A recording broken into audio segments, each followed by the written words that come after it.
Too often, persons in control of both our defense and foreign policies are individuals who have only superficial knowledge in the field or who have gathered their knowledge from having served in similar capacities in the past and are therefore guided by the methods and ideas of the past.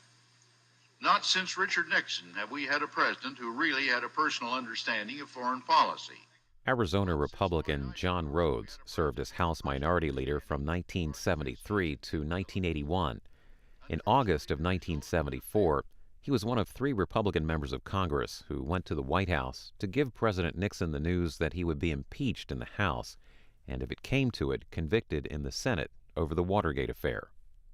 He probably is best known for a trip that he and Senator Hugh Scott from Pennsylvania and Senator Barry Goldwater from Arizona took down Pennsylvania Avenue to the White House one August day to inform the President of the United States that the articles of impeachment had been filed in the House of Representatives, that the President didn't have a chance of not having those articles approved by the House. And then he turned to Senator Scott, and Senator Scott said, and if the House impeaches you, you will be convicted in the Senate and turned out of office. They then got up and left the room, and 2 days later the President resigned. But he's often given credit for having told Nixon that he had to resign, which isn't the case at all. They just informed the President that he was in peril. The experience was not pleasant. President Nixon, for all of his good qualities, could be a real SOB. He was not belligerent. He just made these guys feel bad. Did he talk about it? Yeah, he talked about it, but he talked about it in general terms, and he never, ever claimed credit for whatever happened. In fact, he tried very hard up until his death to dispel the idea that he and these other 2 gentlemen made Richard Nixon resign the presidency. Arizona had never sent a Republican to either house of Congress. Arizona was almost totally a Democratic bastion in those days. So how does a 35-year-old kid from Kansas, Republican, get elected to Congress? And really, the answer to that is General Dwight David Eisenhower. Ike swept the state. Goldwater defeated Ernest W. McFarland, who was the majority leader of the U.S. Senate, and my dad defeated a fellow named John Murdoch, who had been in the House for 15 or so years. Both of those defeats for those Democrats were stunning. By the mid-60s, he had made a name for himself within the ranks of the Republicans in the House of Representatives. And so he was given or elected to a position on the Republican Policy Committee, which was a big deal. And from that point, his stature in the party, his stature in the House, grew greater and greater. My father was elected to be the minority leader, and he was then minority leader for 7 years, choosing not to be minority leader the last 2 years of his career. Dad and Barry Goldwater they weren't exactly the best of friends.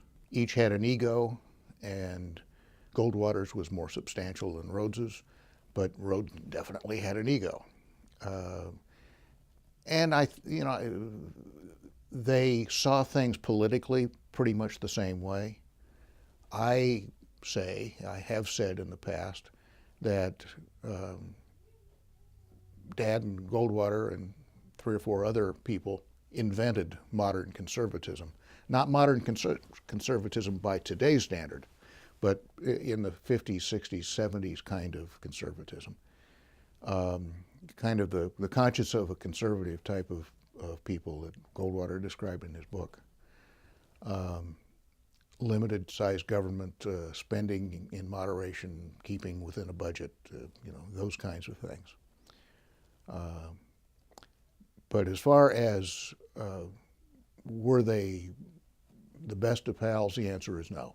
In fact, Dad was more friendly with Tip O'Neill, who's absolutely the opposite end of the spectrum politically, than he was with Goldwater. He learned to say to a fellow member of Congress, if you do this for me, then I'll do that for you. He was a master of compromise. Knowing how to make and keep a deal is a pretty significant quality. If he's remembered at all, it probably will be for the way that he was able to structure compromise legislation and talk his gruff old SOB pal Tip O'Neill into things that Tip really didn't want to do. And Dad got talked into things that he didn't want to do too. A fellow named Newt Gingrich was elected to the House of Representatives, and Professor Gingrich came to Washington to change things. And he was all over my dad's case from the very first day. You're not conservative enough. You're not passing or introducing or supporting legislation that controls the kinds of things that conservatives want controlled. And I think my dad just got a belly full of it and announced prior to his to the election of 1980, which, would that be right? 1980, that he would not be minority leader in the new Congress if he were reelected, and he was. He went back to being a garden variety member, served one more term, and January 3rd, 1983, he left the House of Representatives for the last time. There are people who have been around for a long time, who know my siblings and me, who remember him. But more and more, he's becoming the forgotten man. My personal feeling about the Gang of Three is that they did what destiny put them there to do. Did he want to do it? I don't think so. Did he want to embarrass the Republican Party? I know he didn't. But I'm sure that if he were here in this room today and asked, what do you want to be remembered as? I think he'd probably just say, I had a lengthy career as a member of the House of Representatives, an institution that I revere and love.